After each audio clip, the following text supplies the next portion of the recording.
কামারহাটির Sagar Dutta medical কলেজে পরীক্ষা নিয়ে অনিশ্চয়তা। আগেই প্রথম বর্ষের প্রথম সেমিস্টারে দুদিনের পরীক্ষার হল ফাঁকা ছিল, আপনারা সেই খবর জানেন। আর আজ তৃতীয় দিন, সেই তৃতীয় দিনেও পরীক্ষা নিয়ে অনিশ্চয়তা রয়েছে। প্রসঙ্গত আপনাদের জানিয়ে রাখি যে অভিযোগ ছিল যে হোয়াটসঅ্যাপ গ্রুপে পরীক্ষায় না বসার হুমকি দেওয়া হয়। হুমকি দেয় টিএমসিপির ইউনিয়ন। 5 এবং 8ই জানুয়ারি পরীক্ষা হল পুরোপুরি ফাঁকা ছিল, আর আজও পরীক্ষা রয়েছে। আজ পরীক্ষায় আসা যাতে পরীক্ষার্থীরা যাতে বসতে না পারেন সেই কারণে হোয়াটসঅ্যাপে বিভিন্ন ধরনের SMS এসেছে। আমরা একটু সেই বিষয় নিয়ে কথা বলে নেব। আমাদের সঙ্গে রয়েছেন আমাদের প্রতিনিধি সুবীর। সরাসরি চলে যাব সুবীরের কাছে। সুবীর, আমরা যে ছবি দেখেছিলাম 5 এবং 8ই জানুয়ারি পরীক্ষার হল পুরো ফাঁকা ছিল, পরীক্ষার্থীরা আসেননি।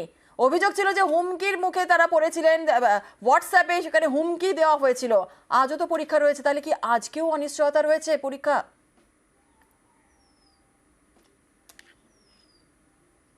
দেখো, আমরাই কিন্তু দেখিয়েছিলাম যে এই যে খবর, অর্থাৎ 5 তারিখ এবং 8 তারিখের যে যারা ছাত্রছাত্রী পরীক্ষার্থী রয়েছে, 125 জন পরীক্ষার্থী প্রথম সেমিস্টার এবং প্রথম বর্ষের ছাত্রছাত্রী, তারা কিন্তু পরীক্ষা দিতে পারেননি। কারণ হোয়াটসঅ্যাপ গ্রুপে তাদেরকে বলা হয়েছিল যে তারা কিন্তু পরীক্ষায় হলে যেন না যায়, এবং এর পরে কিন্তু তারা পরীক্ষা হলে যাননি এবং পরীক্ষা হল ফাঁকা ছিল। আমরা সেই ছবি দেখিয়েছিলাম, খবরও করেছিলাম। কিন্তু আজকে 10 তারিখ, আজকেও পরীক্ষা হওয়ার কথা ছিল, কিন্তু গতকাল সন্ধ্যাবেলা একইভাবে সেই হোয়াটসঅ্যাপ গ্রুপে কিন্তু ফের SMS করা হয়, এবং সেই SMS কিন্তু করা হয় যে 10 তারিখের পরীক্ষার এক্সাম হবে না, এমনই সিদ্ধান্ত নেওয়া হয়েছে।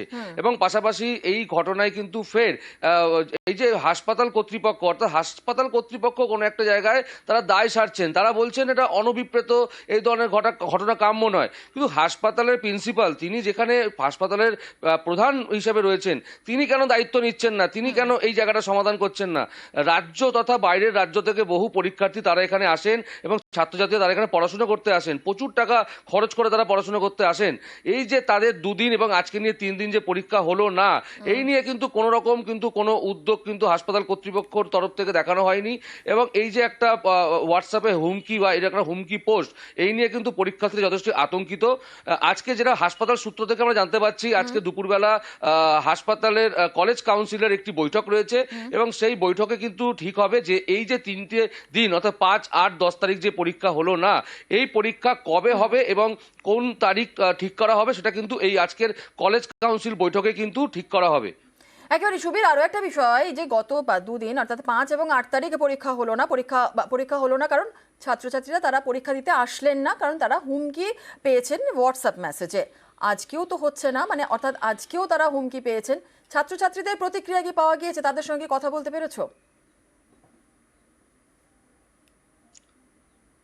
দেখো, প্রথম বর্ষের ছাত্রছাত্রী যারা রয়েছেন তারা কিন্তু এই যে যেহেতু একটা হুমকি পোস্ট হোয়াটসঅ্যাপ গ্রুপে করা হয়েছে, কোনো ছাত্রছাত্রী কিন্তু ক্যামেরার সামনে তো দূর থাক, ফোনেও কিন্তু কথা বলতে চাইছেন না আমাদের সাথে। কারণ তারা যথেষ্টই আতঙ্কে রয়েছেন। কারণ তারা জানেন যদি তারা কোনো রকম কোনো মুখ খোলেন বা কোনো রকম কোনো অভিযোগ করেন, তাহলে কিন্তু তাদের উপরে কিন্তু একটা সমস্যা তৈরি হতে পারে, এবং তাদের উপরে কিন্তু আবার সেই হুমকির পরিবেশ, আবার তাদের উপর অত্যাচারের পরিবেশ কিন্তু তৈরি হতে পারে, যেহেতু তারা প্রথম বর্ষের ছাত্রছাত্রী।